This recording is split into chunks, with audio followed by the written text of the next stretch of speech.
Demikian hidupku mau mengasihimu. Yesus, Engkau baik bagiku.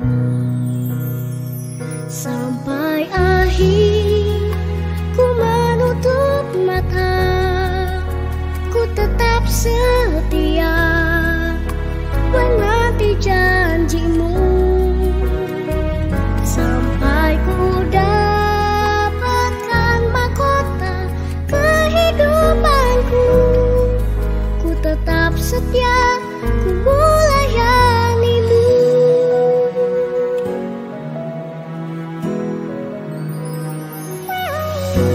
Seperti wanita mengurapimu, menangis di bawah kakimu. Demikian hidupku mau mengasihimu. Yesus, Engkau baik bagiku. Sampai akhir ku menutup mata, ku tetap setia menanti janjimu. Sampai ku dapatkan mahkota. Di sini, di Sunway Medical Center, kami selalu siap untuk apa yang harus dilakukan hari ini. Apapun yang datang melalui pintu itu, kami selalu ada dan siap dalam sekejap. Karena apabila Anda bersama kami, yakinlah bahwa Anda berada di tangan yang tepat. Tidak terhitung pasien yang kami rawat setiap hari oleh para ahli terbaik di negara ini. Di antara mereka adalah pemimpin dari spesialis masing-masing.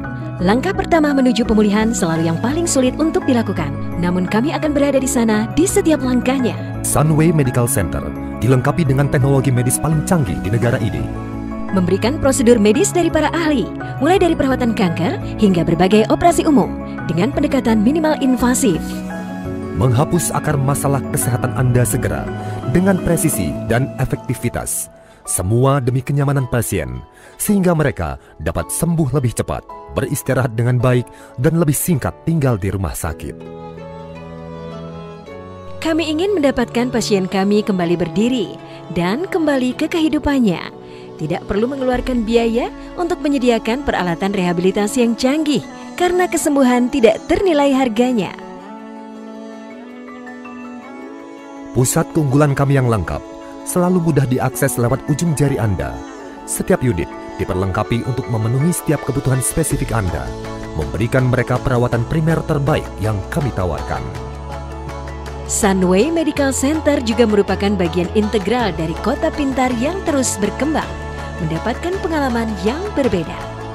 Bersenang-senang di bawah sinar matahari, bersantai di sepanjang hari, memberikan pendidikan berkualitas kelas dunia. Semua yang Anda butuhkan ada di sini dalam jangkauan tangan. Kami telah melewati banyak hal dengan para pasien, tapi apakah yang membuat kami tetap terus berjalan adalah mengetahui bahwa kami membuat perubahan. Dan apa yang membuat hari-hari kami menjadi lebih ceria adalah melihat pasien kami keluar rumah sakit dengan tersenyum, lebih baik daripada ketika mereka masuk.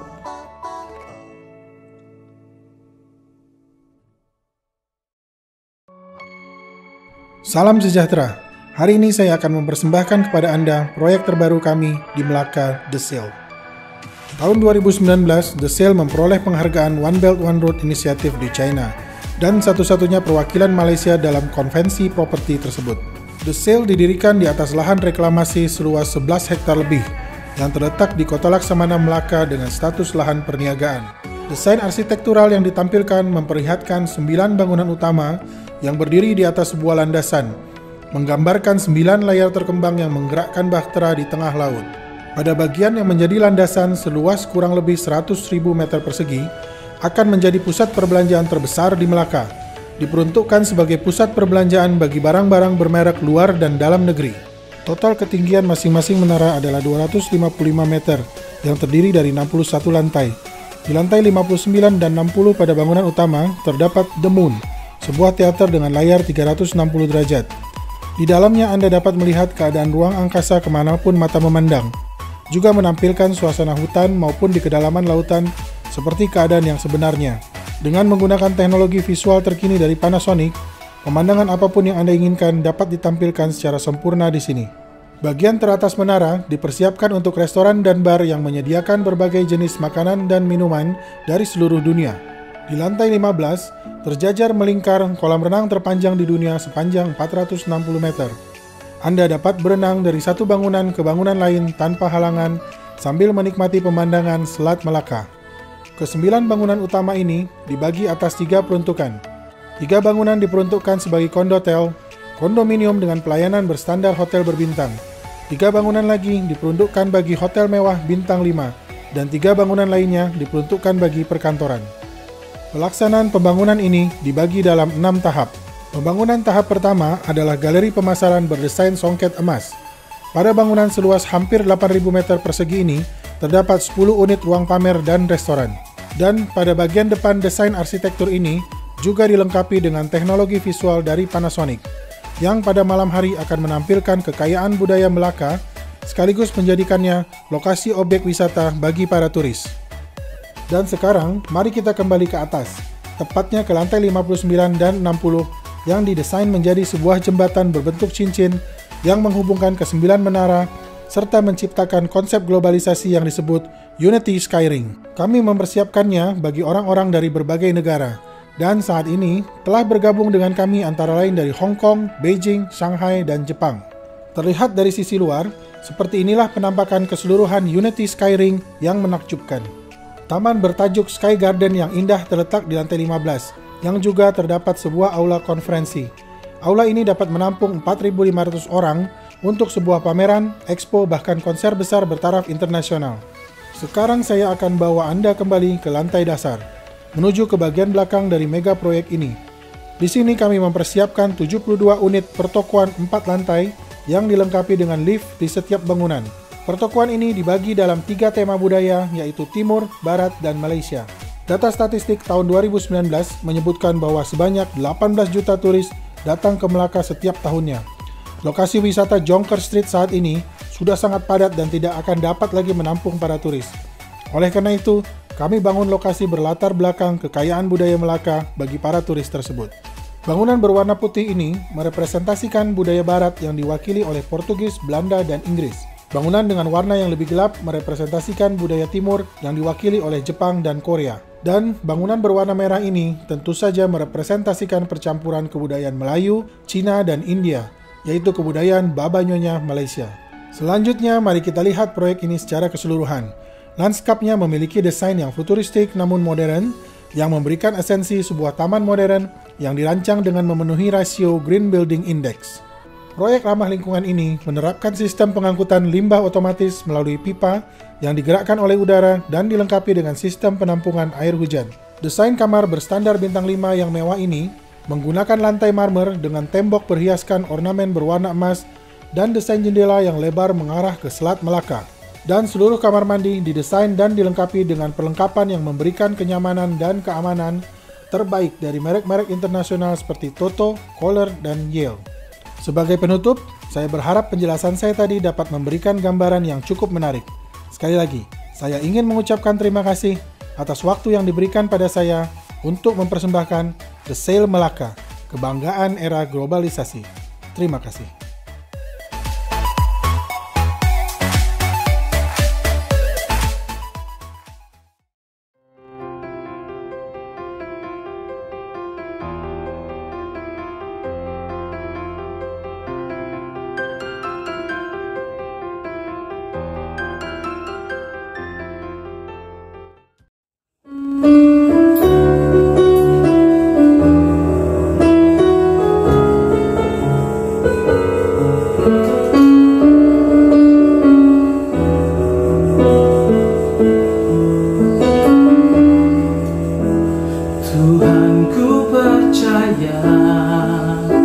Rencanamu indah, walau saat ini tak ku mengerti. Engkau telah berfirman kan di masa depan damai sejahtera penuh harapan.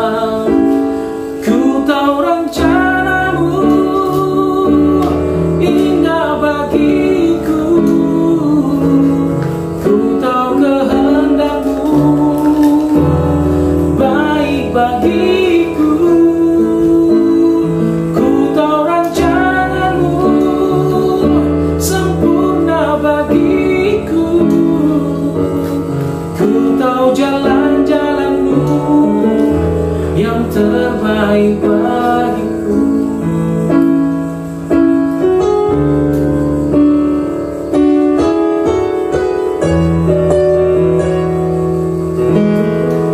Tuhan, ku percaya rencanamu indah, walau saat ini tak ku mengerti. Engkau telah berfirman dan beri masa depan, damai sejahtera penuh harapan. Ku tahu rencanamu indah bagiku, ku tahu kehendakmu baik bagiku. Ku tahu rencanamu sempurna bagiku, ku tahu jalan-jalanmu yang terbaik bagiku. Ku tahu rencanamu indah bagiku, ku tahu kehendakmu baik bagiku. Ku tahu rencanamu sempurna bagiku, ku tahu jalan-jalanmu yang terbaik bagiku. Ku tahu jalan-jalanmu yang terbaik bagiku. Ku tahu jalan-jalanmu yang terbaik bagiku.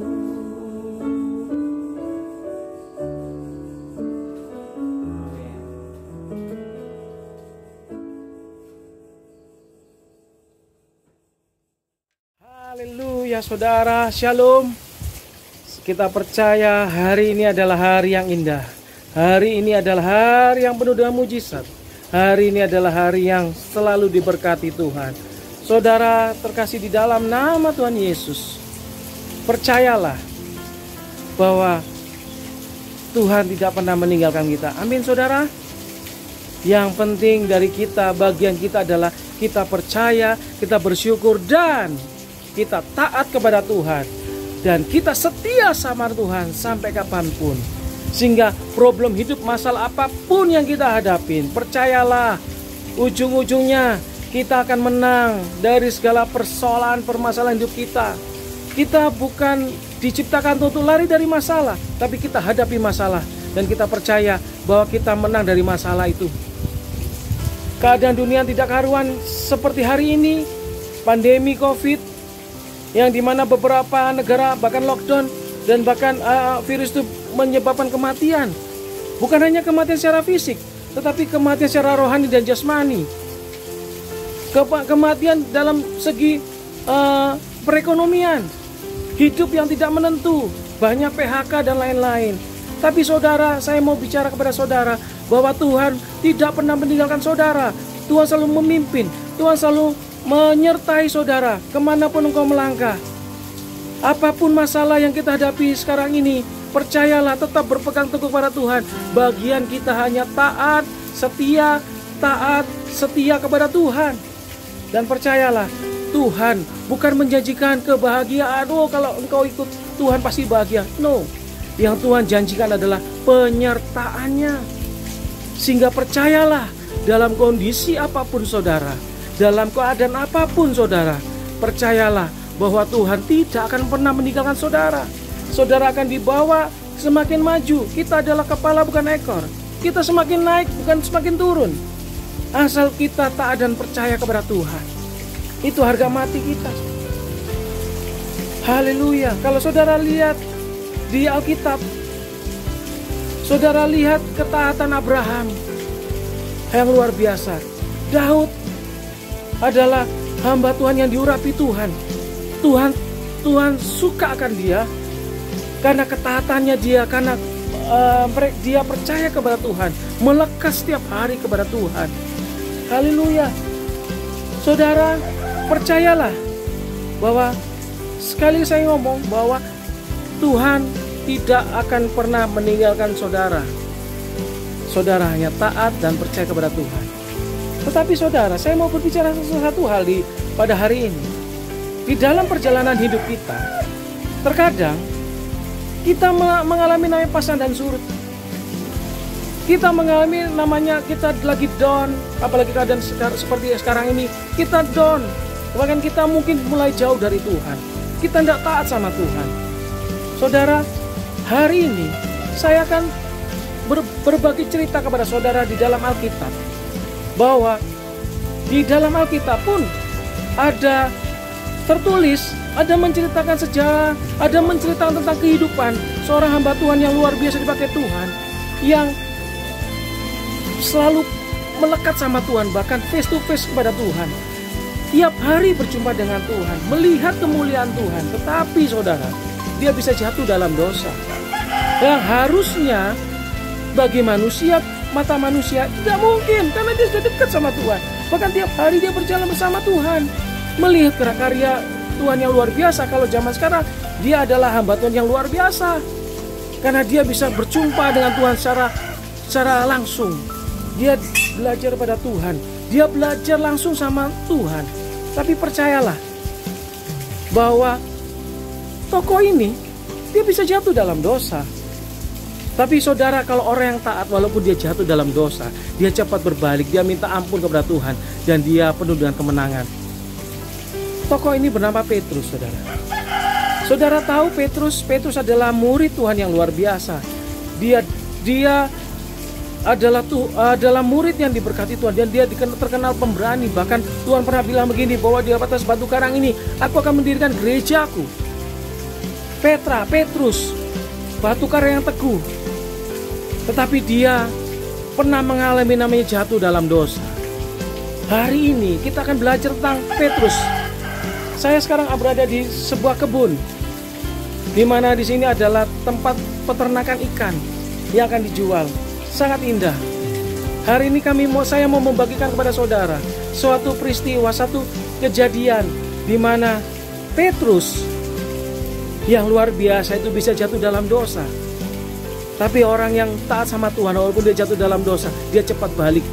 Dan dia benar-benar jalan lurus, bahkan hidupnya dia serahkan kepada Tuhan. Lebih dahsyat lagi. Haleluya. Saudara, kalau saudara lihat di Matius 26. Matius 26, saudara buka. Ini saudara, kebun yang indah, anginnya segar, luar biasa. Kita percaya walaupun masalah apapun ada dalam kehidupan kita tetap harus bersyukur. Kita harus happy karena kita percaya bahwa anak-anak Tuhan dipelihara Tuhan. Amin. Haleluya. Kita baca sama-sama di Matius 26 ayat 69, saudara. Judul perikopnya Petrus menyangkal Yesus. Kita baca sama-sama. Saudara baca di rumah, saya bacakan untuk saudara. Petrus menyangkal Yesus. Saya bacakan ayat 69. Sementara itu Petrus duduk di luar di halaman, maka datanglah seorang hamba perempuan kepadanya, katanya, "Engkau juga selalu bersama-sama dengan Yesus orang Galilea itu." Tetapi yang menyangkalnya di depan semua orang katanya, "Aku tidak tahu apa yang engkau maksud." Ayat 71, ketika ia pergi ke pintu gerbang, seorang hamba lain melihat dia dan berkata kepada orang-orang yang ada di situ, "Orang ini bersama-sama dengan Yesus, orang Nazaret itu." Dan ia menyangkalnya pula dengan bersumpah, "Aku tidak kenal orang itu." Ayat 73, tidak lama kemudian orang-orang yang ada di situ datang kepada Petrus dan berkata, "Pasti engkau juga salah seorang dari mereka. Itu nyata dari bahasamu." Maka mulailah Petrus mengutuk dan bersumpah, "Aku tidak kenal orang itu." Dan pada saat itulah berkokoklah ayam. Ayat 75, maka teringatlah Petrus akan apa yang dikatakan Yesus kepadanya sebelum ayam berkokok, "Engkau telah menyangkal aku 3 kali." Lalu ia pergi keluar dan menangis dengan sedihnya. Saudara, ini kejadian yang saudara sudah familiar. Saudara sudah sering mendengarkan, bahkan mengerti, saudara. Tapi ada 3 poin di dalamnya yang saya akan share kepada saudara. Kenapa Petrus yang taat kepada Tuhan bisa jatuh dalam dosa? Saudara-saudara perhatikan secara detail ayat per ayat. Saudara akan mengerti kenapa Petrus yang taat itu bisa jatuh dalam dosa. Walaupun pada akhirnya dia bangkit, dia menyesal, dia bertobat. Dan bahkan karya-karyanya, begitu pertobatannya, karyanya luar biasa. Bahkan dia rela mati untuk Yesus. Haleluya. Saudara, kenapa Petrus bisa menyangkal Yesus? Kenapa saudara bisa berbuat dosa? Kenapa engkau bisa jatuh dalam dosa? Alkitab mengajarkan, kisah Petrus ini mengajar kepada kita. Ada beberapa hal yang Petrus lakukan sehingga Petrus jatuh dalam dosa. Ini akan saya share kepada saudara dan saya, karena saya percaya bahwa firman Tuhan itu pedang bermata dua. Dia bisa mengoreksi masing-masing kita, bukan hanya saudara, tapi dengan saya juga. Sehingga kita bersama-sama bertobat, kita sama-sama berjaga, dan kita tetap sama-sama menjaga ketaatan kita kepada Tuhan.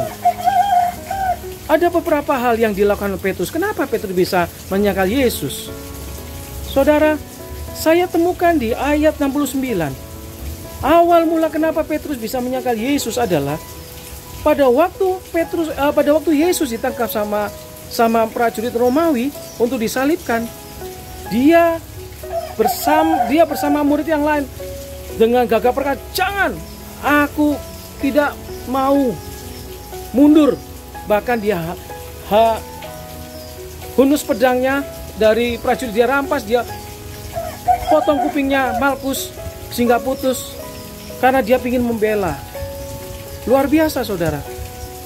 Walaupun Tuhan akhirnya menegur Petrus dan mengambil kuping Malkus dan disembuhkanlah Malkus, kupingnya bisa kembali lagi saudara. Gagah berani. Tetapi saudara, pada waktu Yesus sudah ditangkap, berada di kota untuk disesah, untuk didera, untuk disiksa saudara, dilempari batu, Petrus mengikuti Yesus dari kejauhan. Mungkin Petrus takut, tetapi saudara, kenapa Petrus bisa menyangkal Yesus? Karena posisinya dia bersama-sama dengan orang pencemooh.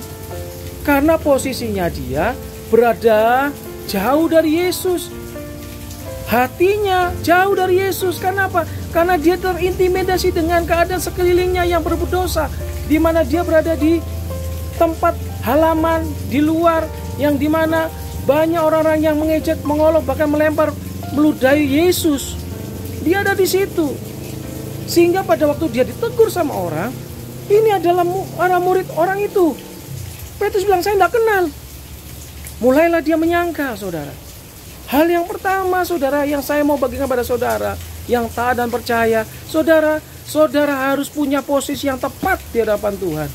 Jaga posisi saudara untuk saudara selalu melekat, selalu percaya sama Tuhan dan taat kepada Tuhan. Percayalah saudara bahwa Tuhan adalah Tuhan yang luar biasa. Saudara harus taat, saudara pastikan posisi saudara adalah posisi yang tepat di hadapan Tuhan. Saudara tidak bergaul dengan orang-orang yang berdosa. Saudara tidak kumpul dengan kumpulan orang-orang yang berdosa. No. Tapi saudara harus melekat, percaya kepada Tuhan, selalu setia kepada Tuhan, selalu menempatkan diri yang pas dan tepat di hadapan Tuhan. Saudara, kenapa Petrus bisa menyangkal Yesus? Karena dia posisinya gak tepat saudara. Bukankah di dalam Mazmur 1 ayat 1 dikatakan di situ, janganlah engkau duduk pada kumpulan orang pencemooh. Firman itu sudah jelas berkata, engkau tidak boleh duduk bergaul kepada orang-orang yang pencemooh. Orang pencemooh itu apa saudara? Orang yang kecenderungan untuk berbuat dosa. Orang-orang yang hidupnya tidak benar di hadapan Tuhan saudara. Saudara, kalau kita bergaul kepada mereka, maka kecenderungan kita untuk berbuat dosa sangat tinggi saudara. Saudara kumpul di arisan-arisan ibu-ibu saudara. Arisan ini ngomongnya tentang orang, terus dia ngobrolin tentang kejelekan-kejelekan dari teman-temannya. Saudara ada di situ. Kalau saudara terus ada di situ, saudara akan terpengaruh. Dan mungkin, oh benarkah? Oh iya tah? Oh benarkah? Wow. Akhirnya saudara mulai berbuat dosa. Ngerasani orang, kalau bahasa Indonesia, bahasa Jawanya, ngerasani orang. Itu saudara. Kalau saudara percaya dan taat kepada Tuhan, saudara harus punya posisi yang tepat di hadapan Tuhan. Hidup saudara harus tepat. Maksudnya tepat apa saudara? Saudara harus melekat kepada Tuhan. Saudara harus punya posisi yang tepat. Ada kata pepatah, posisi menentukan prestasi saudara. Posisi saudara menentukan saudara untuk selalu melekat sama Tuhan. Kenapa Petrus bisa menyangkal Yesus? Karena dia punya posisi yang tidak tepat di hadapan Tuhan. Sehingga dia kecenderungan untuk berbuat dosa sangat tinggi dan akhirnya dia jatuh dalam dosa. Hal yang kedua, kenapa Petrus bisa menyangkal Yesus? Hal yang kedua, kalau kita baca di ayat dari 73 sampai 74, dia berkata begini, saya bacakan. Tidak lama kemudian orang-orang yang ada di situ datang kepada Petrus dan berkata, pasti engkau juga salah seorang dari mereka, itu nyata dari bahasamu. Maka mulailah Petrus mengutuk dan bersumpah. Ayat 72 dia bilang ini, ia menyangkal pula dengan bersumpah, aku tidak kenal orang itu. Saudara, Petrus pada waktu ditanya pertama dia menyangkal, aku gak kenal. Ditanya sama orang yang kedua dia bilang, dia sambil bersumpah, aku sumpah gak kenal orang itu. Dan yang ketiga dia ditanya lagi sama orang, dia bilang gini, aku tidak kenal dan aku tidak kenal sama sekali orang itu. Dia bukan hanya menyangkal, dia bukan hanya bersumpah, tapi dia mengutuki. Saudara, dia mengutuki Yesus.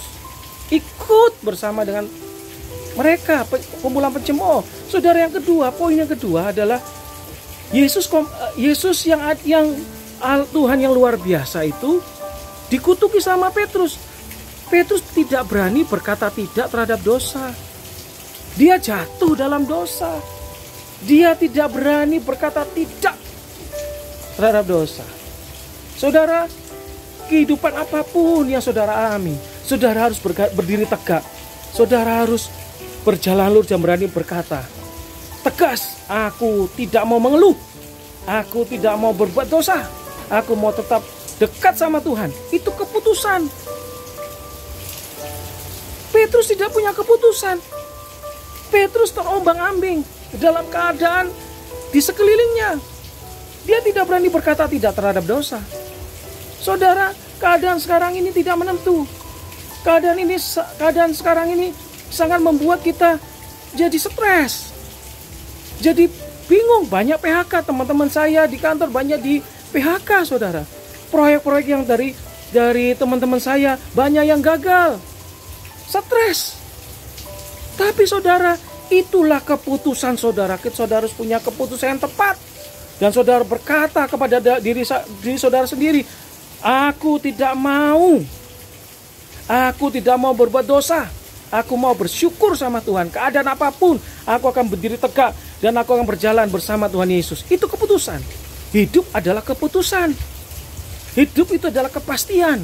Dan kepastiannya hanya bersama Tuhan Yesus. Kalau saudara taat sama Tuhan, saudara harus pastikan saudara punya keputusan yang tepat. Saudara tidak kompromi dengan namanya dosa. Dan percayalah, langit tidak selamanya gelap. Di balik langit, di balik hujan ada terang. Di balik hujan ada pelangi, saudara. Tuhan selalu menyertai saudara kemanapun saudara pergi. Saudara, saya berbicara dengan hati saya bahwa keadaan apapun dalam kehidupan saudara, dalam keadaan ekonomi saudara, mungkin saudara sudah mulai jauh dari Tuhan. Mungkin saudara punya sesuatu dosa yang kau sembunyikan, hanya engkau yang tahu dan Tuhan. Orang lain tidak tahu. Mungkin saudara sedang ada masalah hidup, beban hidup yang sangat kuat. Mungkin saudara diambang perceraian. Mungkin saudara sedang merasakan kegagalan demi kegagalan dalam kehidupan saudara. Saudara, percayalah, Tuhan tidak pernah meninggalkan saudara. Tuhan tidak pernah membiarkan saudara sendiri. Asalkan saudara punya keputusan yang tepat, aku tetap mengikuti Yesus apapun yang terjadi. Percaya dalam nama Yesus, ada jalan keluar. Kegagalan itu adalah keberhasilan tertunda. Kegagalan itu adalah motivasi kita untuk kita bisa bangkit kembali dan kita berjalan bersama Tuhan Yesus. Percayalah, kita akan penuh dengan kemenangan. Terkadang juga saudara, bahwa yang menghalangi berkat Tuhan adalah dosa. Mungkin kalau saudara berdosa di hadapan Tuhan, minta ampun di hadapan Tuhan, dan saudara harus punya keputusan yang kuat, keputusan yang tepat, bahwa saya mau bangkit berdiri, maju bersama dengan Tuhan Yesus. Itu saudara. Petrus tidak punya keputusan yang tepat. Bahkan dia kompromi dengan namanya dosa. Jadi saudara, hal yang kedua, saudara harus punya keputusan yang benar. Harus berani berkata tidak terhadap dosa. Amin saudara. Dan yang ketiga, saudara, kenapa Petrus menyangkal Yesus? Saudara, kalau saudara lihat di ayat 75, maka teringatlah Petrus akan apa yang dikatakan Yesus kepadanya. Sebelum ayam berkokok, engkau telah menyangkal aku 3 kali. Lalu ia pergi keluar dan menangis dengan sedihnya. Saudara, kita belajar dari Petrus. Kenapa Petrus menyangkal Yesus? Yang pertama tadi saya bilang bahwa dia posisinya tidak tepat. Yang kedua, dia tidak punya keputusan yang kuat. Dia orang yang bimbang. Dia kompromi dengan namanya dosa. Yang ketiga saudara, dia lupa akan perkataan Tuhan. Coba kalau dia ingat dari awal, dia lupa. Karena dia mikirin masalahnya, karena dia mikirin bahwa dia sedang berbuat dosa. Sehingga apa terjadi saudara? Dia lupa akan firman Tuhan. Bukankah firman Tuhan berkata di dalam Yosua 1 ayat 8 berkata bahwa Tuhan bilang ini, renungkanlah firman Tuhan itu. Bayangin, renungkanlah firman Tuhan itu siang dan malam. Kenallah firman Tuhan. Belajarlah firman Tuhan. Melekatlah kepada Tuhan. Siang dan malam kita connect dengan Tuhan. Baca firman Tuhan. Maka engkau akan bertindak hati-hati. Saudara perhatikan ini. Maka engkau akan bertindak hati-hati sesuai yang tertulis di dalamnya. Di dalam firman Tuhan. Karena saudara ingat akan firman Tuhan, sehingga saudara dan merenungkan firman Tuhan itu, sehingga saudara bertindak hati-hati sesuai yang tertulis di dalamnya. Maka firman Tuhan katakan perjalananmu akan berhasil dan dikatakan beruntung saudara. Saudara bukan hanya berhasil, tapi saudara beruntung. Karena kita punya Tuhan yang luar biasa. Di luar sana apapun yang terjadi mereka stres. Tapi kalau di dalam Tuhan tidak stres. Kita serahkan semua kelemahan kita, semua masalah kita kepada Tuhan. Karena kuk yang dipikul itu terasa ringan. Karena saudara, kuk yang dipikul itu Tuhan memikulnya saudara. Dia gantikan nyawanya bagi kita di kayu salib. Percayalah saudara, saudara harus melekat sama firman Tuhan. Firman Tuhan ini adalah pelita bagi kaki kita, terang bagi jalan kita. Sehingga percayalah, kondisi apapun di dalam kehidupan saudara, masalah apapun dalam kehidupan saudara, percayalah bahwa Tuhan tidak pernah meninggalkan kita. Dan kita taat, baca firman Tuhan. Pagi bangun baca firman Tuhan, malam baca firman Tuhan. Bukan hanya baca, tapi direnungkan, dimengerti, dan diterapkan dalam kehidupan saudara. Sehingga apa yang terjadi? Percayalah bahwa ketaatan saudara menimbulkan kebenaran. Ketaatan saudara menimbulkan sukacita, damai sejahtera. Karena Tuhan tidak pernah menjanjikan kegagalan saudara. Tuhan selalu berbicara yang baik, yang positif. Bahwa kita diberkati Tuhan, kita menjadi kepala dan bukan ekor, kita kuat. Tapi saudara harus punya ketaatan saudara. Nuh, dia taat sama Tuhan. Disuruh Tuhan tuh bangun perahu, dia bangun perahu. Orang-orang lain bilang, buat apa bangun perahu? Tapi Nuh, dia bangun perahu. Sehingga apa yang terjadi? Malapetaka yang dialami, banjir yang dialami, tenggelam semua bumi. Tapi Nuh beserta dengan isi keluarganya dan binatang-binatang yang dipilih Tuhan untuk diselamatkan, dia tenang, dia terselamatkan, dia hidup penuh dengan sukacita saudara. Ada 3 hal yang tadi saya bicara. Biarlah itu memberkati saudara dan saya. Tapi perhatikan saudara, Petrus jatuh dalam dosa. Tetapi dia bangkit kembali. Dan percaya kalau saudara lihat perjalanan hidup Petrus. Sejak dia kematian Yesus, dia bertobat, benar-benar dia semakin kuat rohaninya dan dipenuhi sama Roh Kudus. Lihat perjalanan Petrus. Petrus sampai mati, dia tetap taat setia kepada Tuhan. Dan Tuhan memakai dia luar biasa. Saudara sekalian yang terkasih dalam nama Tuhan Yesus, saya tidak mengerti problem hidup saudara sekarang ini. Tapi yang saya mengerti, kita punya Tuhan Yesus yang selalu menyertai kita kemanapun kita melangkah. Jangan takut, jangan khawatir.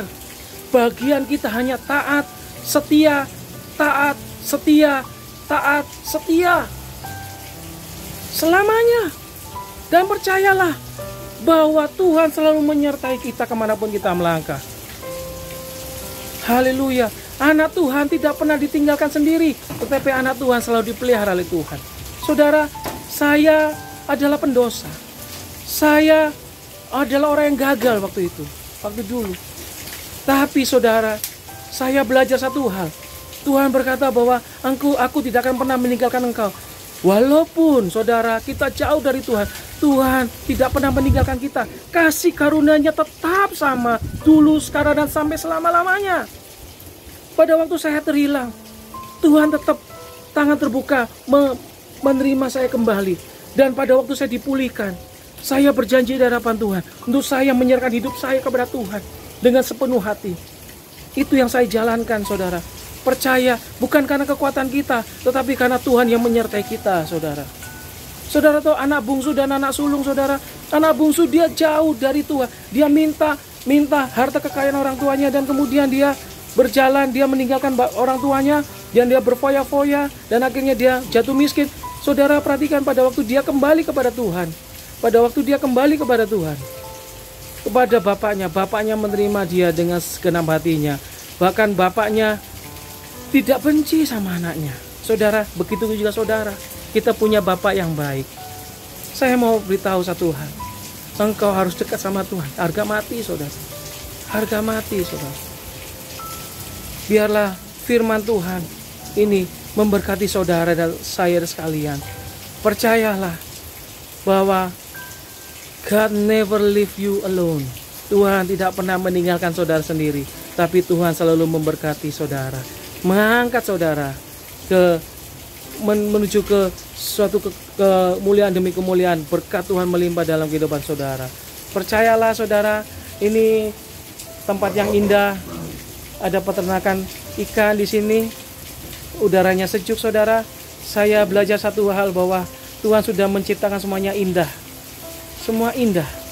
Tapi Tuhan lebih sayang sama ciptaan yang mulia, yaitu engkau, saudara dan saya. Itu mulia di hadapan Tuhan. Itu adalah biji mata Tuhan. Kita adalah biji mata Tuhan, berharga di mata Tuhan. Dia sangat menyayangi kita dengan segenap hati kita. Tuhan menyayangi kita itu benar-benar tulus. Walaupun kita jauh dari Tuhan, kasih sayangnya tidak pernah berubah.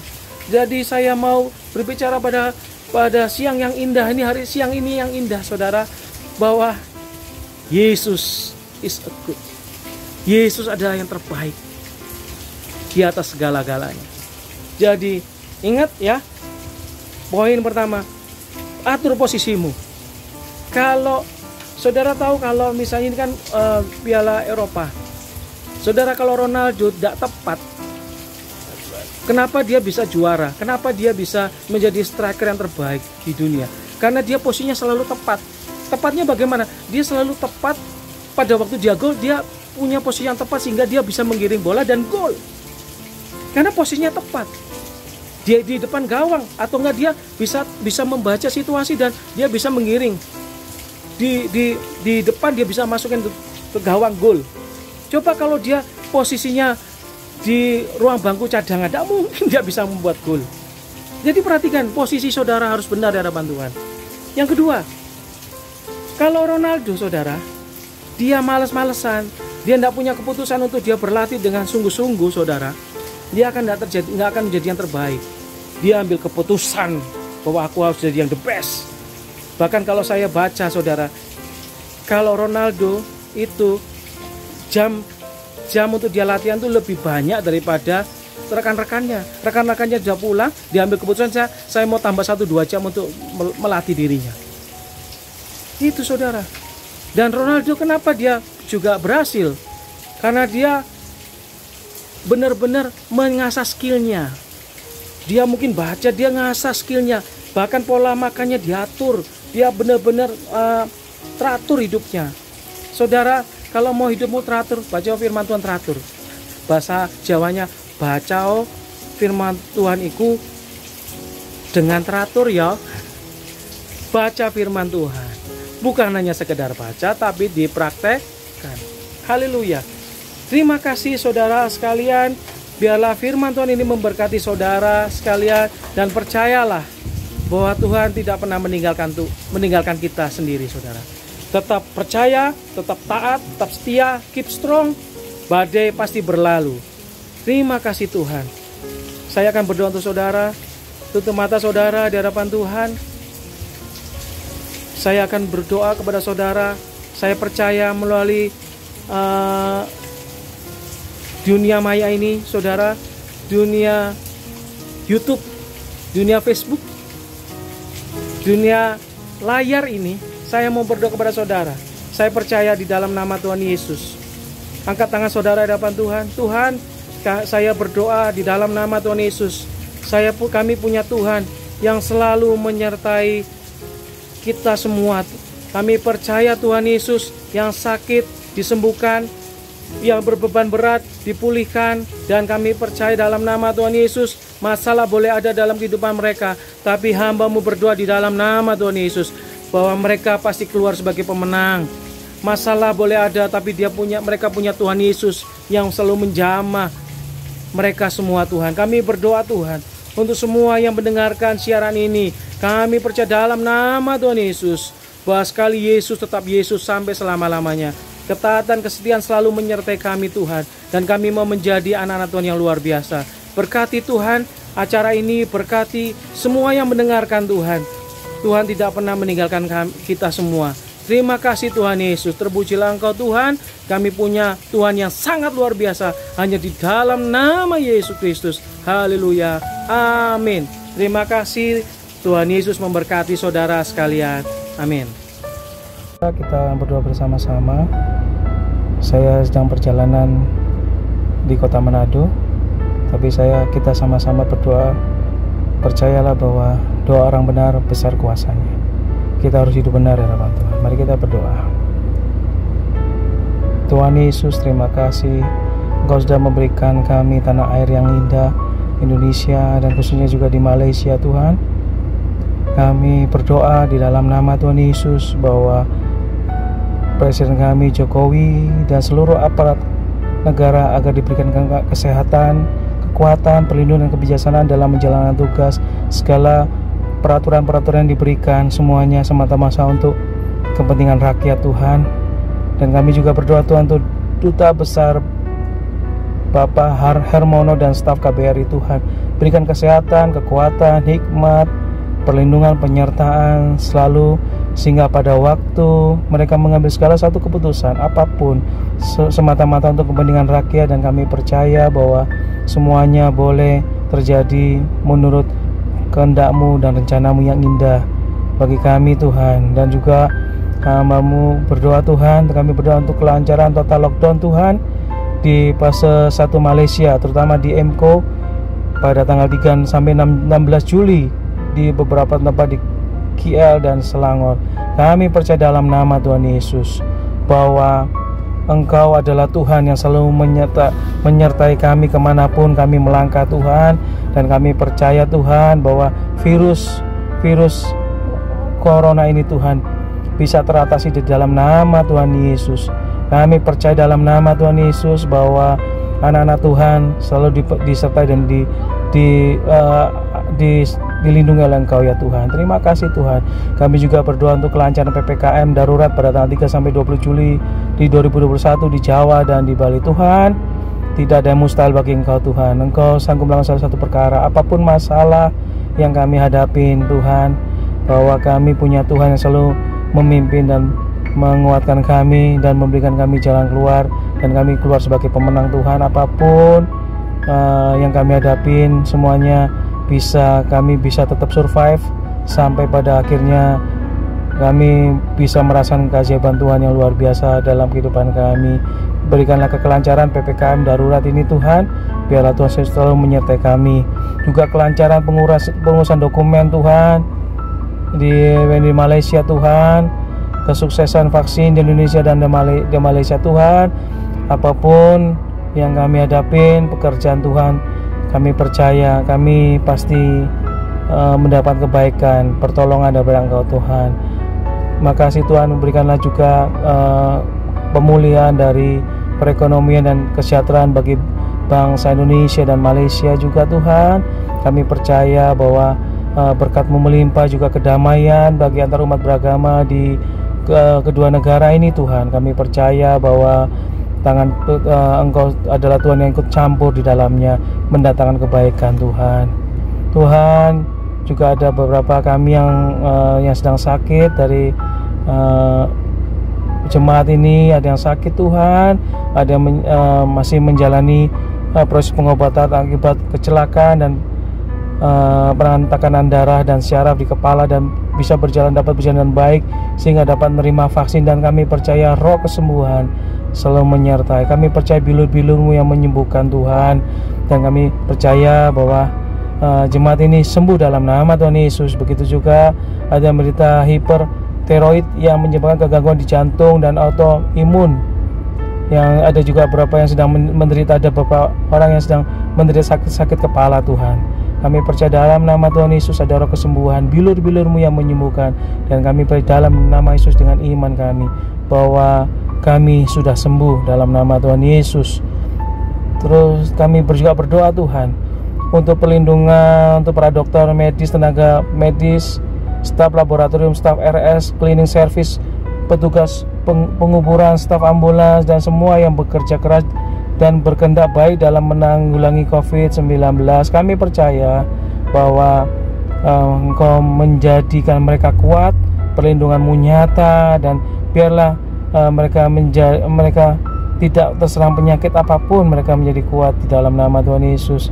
Juga kami berdoa untuk para pendeta, rohaniawan, rohaniwati, biarawati yang masih terpapar COVID-19 dan perlindungan kesehatan pelaksanaan tugas kerohanian mereka. Kami percaya dalam nama Tuhan Yesus bahwa hamba-Mu ini Tuhan Engkau pelihara dan Engkau berikan kesembuhan, dan kami percaya bahwa mereka pasti diberkati dan sehat dalam nama Tuhan Yesus.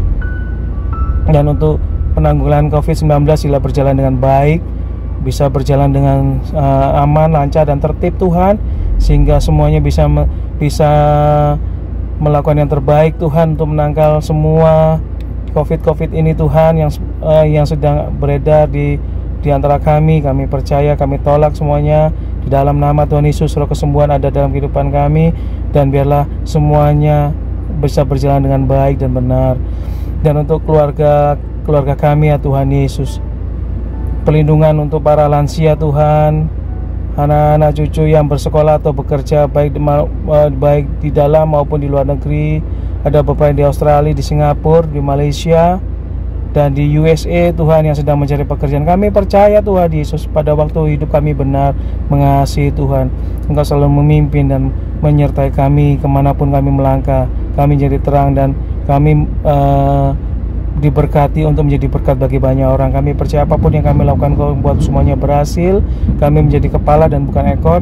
Kami diberkati sangat melimpah Tuhan, dan kami percaya perbuatan-Mu ajaib dalam kehidupan kami. Terima kasih Tuhan Yesus. Kami serahkan semua dalam tangan-Mu Tuhan. Kami percaya 2-3 orang berkumpul dalam nama-Mu, Engkau pasti hadir dan mendengarkan doa kami. 2 orang benar-benar kuasanya, dan kami percaya kami adalah orang-orang yang benar, dan kami yakin doa-doa kami penuh dengan kuasa. Terpujilah Engkau Tuhan. Kami serahkan semua doa-doa kami dalam tangan-Mu Tuhan. Engkau menyertai, Engkau yang memberkati kami di dalam nama Tuhan Yesus. Haleluya. Amin. Terima kasih. Tuhan Yesus memberkati.